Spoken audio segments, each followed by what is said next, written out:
And the story goes, after losing his wife and his memory in a car accident, a single father undergoes an agonizing experimental treatment that causes him to question who he really is. Hey guys, what is up? It's your girl, your avid viewer here.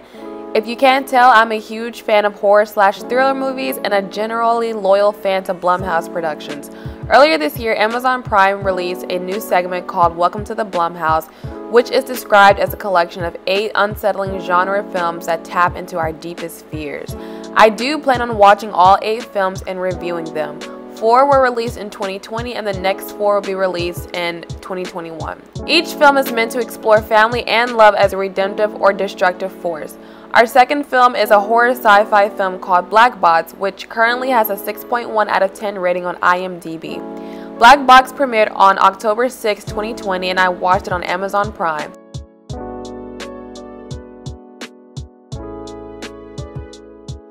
Blackbox was directed by Emmanuel Osei-Kuffour. It stars Mamoudou Athie, who you may have seen as Rodrigo in the movie Underwater, that also has Kristen Stewart, and if you would like for me to review that, I will. I did like the movie, spoiler alert. Jerome and Oh Jerome No, and Grandmaster Flash and The Get Down, which is on Netflix.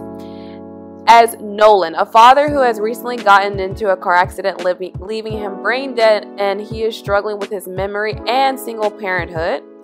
It also stars Felicia Rashad, who you may have seen as Marianne Creed in the movies Creed, and honestly a shit ton of other movies and TV shows. She's very well known. You really shouldn't have missed her. Felicia is playing Lillian Brooks, a doctor who helps Nolan regain his memories. And lastly, our little starlet Amanda Christine, who you may have seen as Lavinia and Melly Goodman in How to Get Away with Murder and Broken TV, respectively. She plays Ava, Nolan's daughter, who is trying to help her father regain his memory. We begin with Nolan flipping through a photo album, looking at pictures of his daughter and his wife. His hand is bandaged, but he's still wearing a wedding ring, so maybe things are okay. Nope. Someone begins strangling him, but luckily he's woken up by Ava. All around the house are sticky notes left with instructions. Ava shows Nolan a picture of a woman, and he forgets her name, but she's his boss of 12 years, and he's her lead photographer.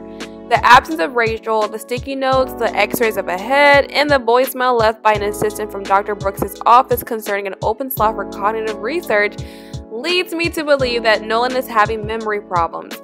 Before they leave, Nolan notices a hole left in the wall, and he tries to apologize for yelling at Ava, but she just shuts it down.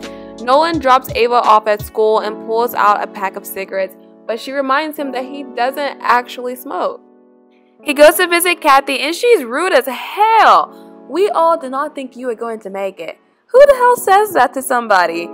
Kathy begins reminiscing about Rachel, and Nolan tries to redirect the conversation to his portfolio, but Kathy shuts it down and says his old work is much better than his new. He goes to visit Gary, his friend, and they eat lunch in the hospital cafeteria. Gary asks about Nolan's hand, and he says he got frustrated and hit the wall, and Gary is surprised that Nolan lost his cool. Nolan gets another call from Dr. Brooks' office, and Gary convinces him to give Dr. Brooks a chance because she's the best in her field. Able to squeeze him in, and we learn more about Nolan. He was in a car accident about 6 months ago that led to the death of Rachel and left Nolan with some injury to his temporal lobe. He was in a coma for 3 days and declared brain dead. He regained consciousness but severe memory loss. Looking through Nolan's files, we learn he's been to lots of doctors, but Dr. Brooks suggests that they can go even deeper. He probes her for more information, but she needs to see if the pathways to his memories was completely lost before she can explain how her treatment works. She puts Nolan under a hypnosis in which he wakes up in a black box. She begins a timer while Nolan experiences a crunching noise and a hand reaching up his back. He leaves his hypnosis and confesses that that's the same thing that's been happening to him in his nightmares. Dr. Brooks is impressed that he could experience something so quickly and is happy to help him. He goes home, and we see Ava is waiting outside of school because Nolan forgot to pick her up. The teacher drops her off at home, and Ava is upset that he forgot.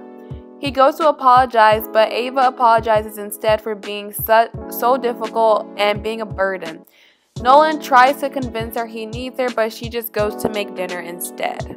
Dr. Brooks' technology will convert Nolan's brainwaves from his memories almost into a virtual reality experience. She tells him that he'll need to have a safe place, what she calls a core, something in which only he can see and will be a transition place between the memory and reality. Nolan enters his safe room, which is Ava's room. Dr. Brooks tells him to not leave the room because she cannot guide him if he leaves. We get some menacing music to really punch that line home. Using an analog watch, it is his switch. Once he begins his memory searching, he will no longer be able to hear Dr. Brooks. To start a memory, you press the crown. To go to a previous memory, he needs to turn the crown backwards. To go to the next memory, turn the crown forwards, and once he's done, he'll press the crown again and return to the core. Nolan's first memory takes him to his wedding day. He lifts up Rachel's veil, but all of their faces are blurred out. He then hears the crunching noise and sees a broken body coming towards him. Dr. Brooks notes that his brainwaves are off the charts and she brings him back in. He tells Dr. Brooks what he saw and she surmises that the thing may be his brain trying to protect him from the trauma. Gary comes over and they talk about how in love Rachel and Nolan were. Nolan looks through a photo album and notices that his wedding in the pictures is a lot different than the memory he had. They had a 40-year plan and their love made Gary consider settling down himself. While spinning a chopstick, Nolan begins to remember a Chinese restaurant and how it was he and Rachel's favorite place. He takes Ava to the place for a daddy-daughter date. At his next session, Dr. Brooks wants Nolan to stay under long enough to actually see a face. In this memory, baby Ava is crying, but Nolan still can't see her face. He hears Rachel crying in the kitchen and sees bruises on her arm. The backwards man comes out of Ava's crib this time and he's wearing the same clothes as Nolan was during the memory. Nolan explains that the backwards man was trying to choke him, and Dr. Brooks chalks it up to Nolan getting closer to whatever his brain is trying to protect him from. This memory was in an apartment, which Nolan doesn't understand because he has never lived in an apartment with Rachel. Dr. Brooks asks maybe he shot there one time or something during his photography. Disturbed, Nolan goes to ask Gary if he ever hit Rachel, and Gary can't believe he's asking that question. Nolan contends that the apartment building is familiar to him, although he doesn't know why. He picks Ava up from school and drives around to the apartment building. He goes inside and some little girl answers the door. Nolan goes inside of the apartment, and while the kitchen is the same as the memory, Ava's room isn't there. He gives the address to Gary, and Gary begins questioning why Nolan woke up, considering he was brain dead. At the wedding again, the backwards man is approaching and Nolan is trying hard to focus on continuing the ceremony and seeing Rachel's face. The backwards man slaps Nolan across his face, knocking him out of the memory. This time he goes back to the memory in the apartment, focusing on Rachel's face again, and as it's getting clearer, the backwards man appears. This time Nolan kicks the backwards man, seemingly knocking him out. Rachel leaves the kitchen. In the next memory, Nolan is in a hospital room and the face is able to clear up to show that it's Miranda. Nolan goes back through each memory and realizes the woman he thought was Rachel was actually Miranda and his memories were actually Thomas's. Gary learns that while Nolan was in the coma, Dr. Brooks took him to her lab and that's when he regained consciousness. Nolan begins calling Dr. Brooks' mom and she's happy that he's beginning to remember her. Thomas has been dead for 2 years. Dr. Brooks used Nolan because he was brain dead. She believes he should use this opportunity to be a better father and husband and forget about Ava. All this time, the weird shit Nolan was doing was because it was actually Thomas's doing. The punching the wall, the being mean and uncaring to Ava, and the less than stellar photography pictures. Thomas then starts being a dick to Ava, even though he knows she still believes he's Nolan. He's going to drop her off at Gary's because it isn't safe with him, so Ava begins trying to reassure him that he will be fine. He yells at her to stop and reminds her that he's a grown-ass man. She packs up her clothes and he does feel bad a little bit, but wisely he still drops her off at Gary's. Gary brings up his findings and tries to convince Nolan to come inside so they can talk, but Thomas is adamant he needs his space. Before he dropped Ava off, she wrote a letter in his hand that says for him to not forget about her. Thomas goes to his old apartment and knocks on the door. Miranda opens the door and threatens to call the cops. He talks to Miranda and tells her that Dr. Brooks' dream project actually worked. She wanted to use brainwaves to save and restore someone else's conscience. Miranda starts getting freaked out, so Thomas goes into overdrive trying to prove that it's him. He wants to try again and promises he's not going to hurt her this time. Thomas then notices that there aren't any pictures or things of his around the house. Like, duh, dude, You died 2 years ago. You used to beat the shit out of her, and your mom ain't even throwing her some money because look at this dingy ass apartment she's staying in. Homegirl was probably happy you died and doesn't want to be back with you. Like, what clue did you need for that shit? Anyways, Miranda suggests he leaves, but in classic Thomas, he begins getting angry with her and scaring her like he used to. He begins getting rough with Miranda as he heads toward their daughter Ashley. Miranda knocks Thomas out and he wakes up standing in front of Ava. He's bleeding from the back of his head and he heads to his car where he sees the backwards man. Dr. Brooks is trying to figure out why he went back to Ava and assumes it's because she is his safe place or his core. She asks where Miranda is, and Thomas tells her that Miranda locks him out. Dr. Brooks is disappointed because, damn, it took this man less than an hour to return back to his abusive ways. Gary remembers the address and Googles it. He finds an article about how Thomas fell down the stairwell and that's how he died. Back in the VR, Thomas chooses the original apartment as his safe room. Something begins banging on the door, so Thomas unlocks the door. As the backwards man straightens himself out, we see it's actually Nolan. Thomas tells Dr. Brooks and she tells him that it's his mind and he has to remember why he's there, so he begins easily beating the crap out of an already weak Nolan. He grabs a knife confident he's about to end things, but Ava breaks his focus. Thomas notices that Nolan is still alive, which causes him to pause. Dr. Brooks is pissed because she sacrificed so much for Thomas and he still can't deliver. With that uplifting and motivational speech, he's ready to kill Nolan. Thomas then has a memory of his final moments. He was fighting with Miranda and Ashley tried to stop it. Thomas kicked Ashley, which causes Miranda to push him down the stairs and dead. Thomas realizes the best father and husband he can be to his family is a dead one. He walks out of the door, leaving Nolan in the safe place. Nolan flatlines as Ava watches. Suddenly, he wakes up and reaches out for Ava as he finally remembers their handshake. Dr. Brooks tries to put Nolan under again, but Gary stops her. Dr. Brooks gets fired and Miranda is finally moving at that damn apartment. At her home, Dr. Brooks begins loading up Thomas's brainwaves again because can't stop, won't stop. My first question is, why is Ava getting in the front seat? She is definitely too young to be in the front seat. Second question is, why doesn't he just set a timer on his phone so he knows what time to pick Ava up from school and do other things that are in their routine? Like, this movie is clearly set in modern times. He has an iPhone, most likely. Like, just set an alarm that says 2:30, pick up Ava. You know what I'm saying? It's not like he has a job all day. Like, he has nothing but time.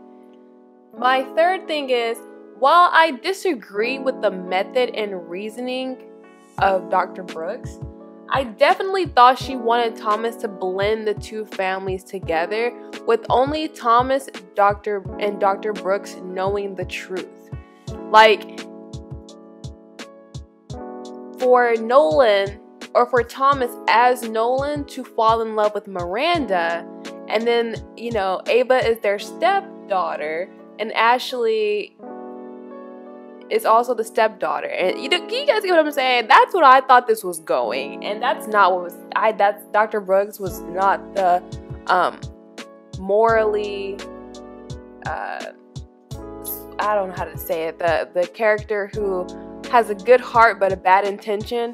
No, she was just bad, but her science is groundbreaking. Not gonna lie, it is a groundbreaking science.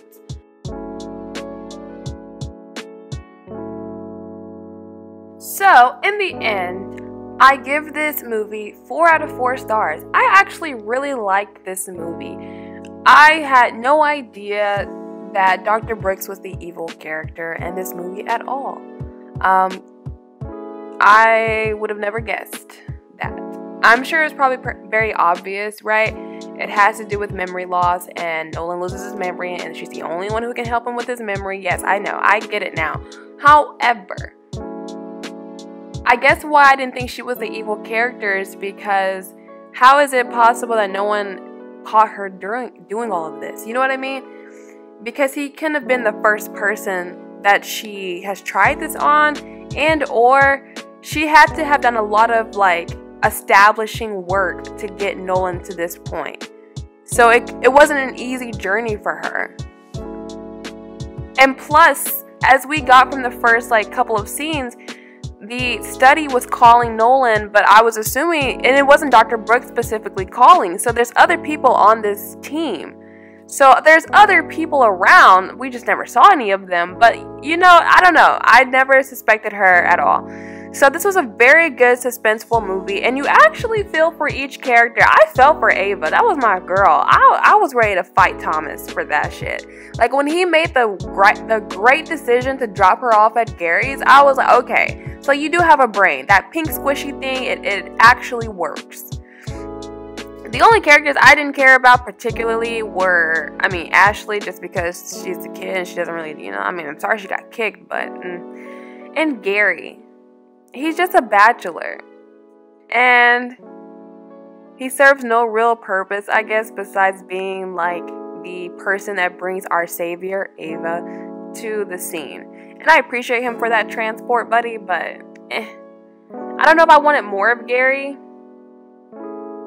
I don't know, but I also didn't want less. Like the amount I had of him was perfect. I didn't care for him either. But it was a solid watch. Like from beginning to end, it kept you there. The visuals are very nice. The colors are very nice. I very much so appreciated the backwards man and what that stood for with Nolan and with Thomas. I liked the idea that Thomas has this chance to redeem his family and still cannot stop his abusiveness. And he finally realizes his value, and I think that was such a strong, selfless thing of him to do, you know, to realize that the best way he can be, the best person he can be, is not the one according to his mom, but the one according to his wife. You know what I mean? And that's it. That's how he can help her. You know what I'm saying? I really appreciate that part of this movie a lot. One question I have for you. Do you think Thomas would have been successful in reuniting with Miranda had he approached her as Nolan instead of himself? Because at least with Nolan, he could kind of hide his abusiveness because he would have to act, you know, brand new. But if she knew it was him, you know, obviously she's going to be a little apprehensive. Thanks for listening to me drawl on about this cool movie, and I hope you press that like button to let me know I'm doing awesome. I post a review once a week, typically on Wednesdays mornings, so I'll try my best to see you guys next week. I've been pretty consistent. I'm trying. Right now I'm going through like a Prime phase, and after these like next 4, 5, 6 videos of Prime video movies, we're going to move on to the Hulu movies. So leave any recommendations down below.